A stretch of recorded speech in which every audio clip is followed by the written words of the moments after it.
Some information coming in at this point of time. I'm told that the defense minister is likely to meet forward areas, and in fact that's the latest update coming in. An all-party meeting also likely to take place. Let's quickly take this across to Pradeep Datta joining us. Pradeep, very important messaging going out if the defense minister visits the forward areas. We have seen how the prime minister has praised the defense forces at the cabinet meeting a short while ago, and an all-party meeting being conducted ostensibly to brief the opposition and other parties as to what has transpired as far as India's actions are concerned. Pradeep.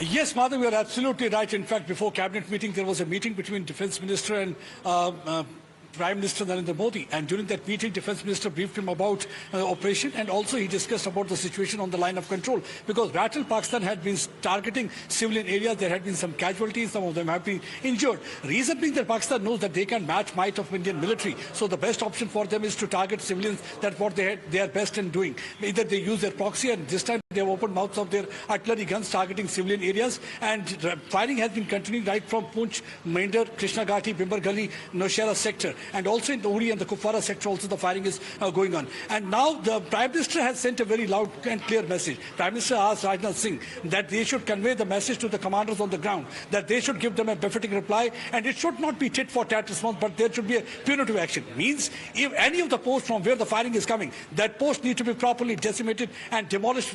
Such should be the intensity of the firing from Indian side. Now Rajnath Singh will be visiting anytime any of these forward areas. He will be boosting morale of the troop, also will be giving a pat on their back for such a superb, fantastic operation, which was there for 25 minutes, and 25 minutes, 24 missiles fired, and 60 terrorists killed, and 9 of the terror den completely decimated and demolished. Nobody had thought about this thing, and there was not only secrecy, element of surprise, but yes, it has sent shockwaves throughout Pakistan. And right now you can see even Jaish-e-Mohammed chief Masood Azhar is feeling the pain of losing his family members. He's the same person who has shattered so many families all his life, because he was responsible for killing of so many people, and for the first time he has felt that pain. And now I think the message is loud and clear, because when terrorists target people in Pahalgam, they said go and convey it to Modi. And now I think Prime Minister Narendra Modi has conveyed message to Pakistan that blood of India is not cheap. We will be made to pay for all the sins that we have committed. Let's take a look, Pradeep, at what really is happening in Jammu and Kashmir, because Pakistan is clearly targeting civilians.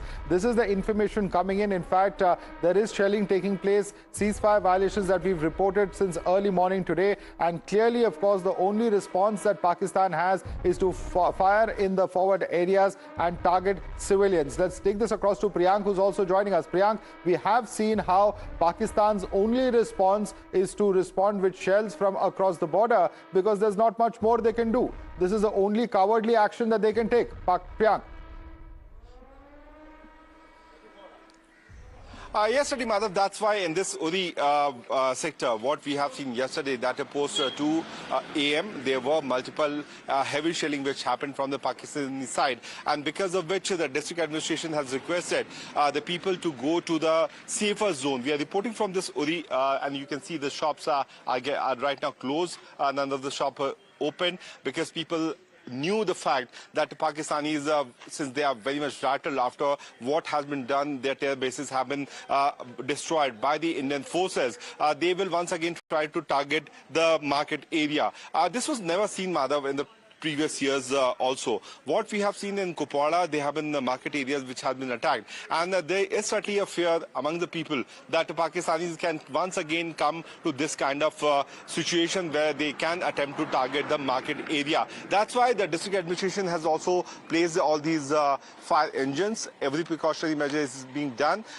More civilian movement has not been allowed. All those people who are resident of this area are also allowed to come here. In fact, when we were also coming, although Sohail was here, we have been reporting in the early morning. When I personally came, there were several restrictions which were also witnessed by us, where the civil defense volunteers and the police officials were not allowing further civilian movement to this particular location. And this area of Uri, Madhav, is certainly very important strategically also, because what armed forces have also done, that the perpetrators of the Uri attack have also been taught a lesson. Their base, their training camp has also been busted. Those are pictures, in fact, coming in of the cabinet surrounded. meeting where, of course, we've seen top cabinet ministers reposing their faith in Prime Minister Modi's leadership. The Prime Minister, of course, sending out that message as far as our defense forces is concerned, and that moment of solidarity with our forces, and, of course, congratulating them for carrying out those strikes as well. Those are the pictures that you see up on the screen as far as what took place at 7 Lok Kalyan Marg a short while earlier.